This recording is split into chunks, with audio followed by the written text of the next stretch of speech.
চোখের আলো নিভে গেলে পুরো জীবনটাই হয়ে যাবে অন্ধকার, তাই চোখের যত্ন নিতে হবে। অথচ প্রতিদিনের কাজের চাপে আমাদের সবচেয়ে মূল্যবান চোখের যত্ন নিতে ভুলে যাই।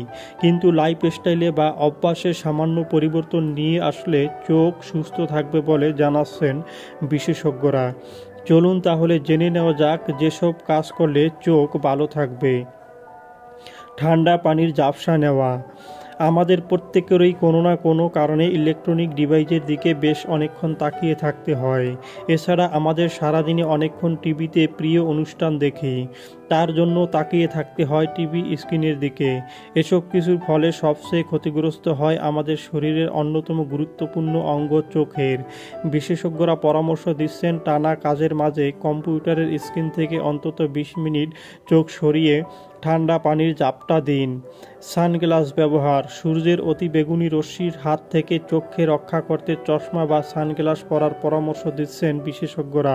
রোদে বের হলে ইউভি প্রোটেকশনযুক্ত সানগ্লাস ব্যবহার করুন, যাতে সূর্যের প্রখর তাপ চোখে লাগতে না পারে।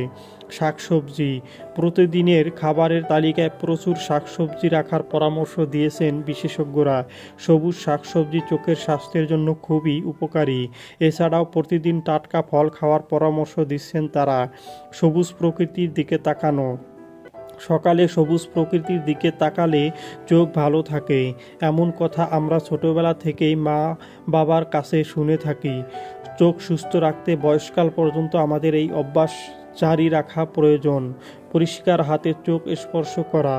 চোখের চাপ কমাতে আপনার হাত যথেষ্ট, তবে আগে হাত দুটি খুব ভালো করে ঘষে গরম করে নিন। এবার সেই গরম তালুর অংশ চোখের উপর রাখুন।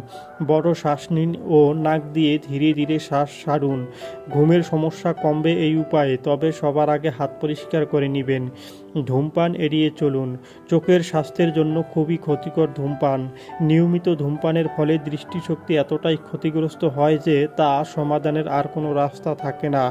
চেক আপ করা। চোখ ভালো রাখার জন্য নিয়মিত চোখের চেক আপ করানো দরকার, যাতে অল্প কোনো সমস্যা হলে সঙ্গে সঙ্গেই চিকিৎসা করানো সম্ভব হয়।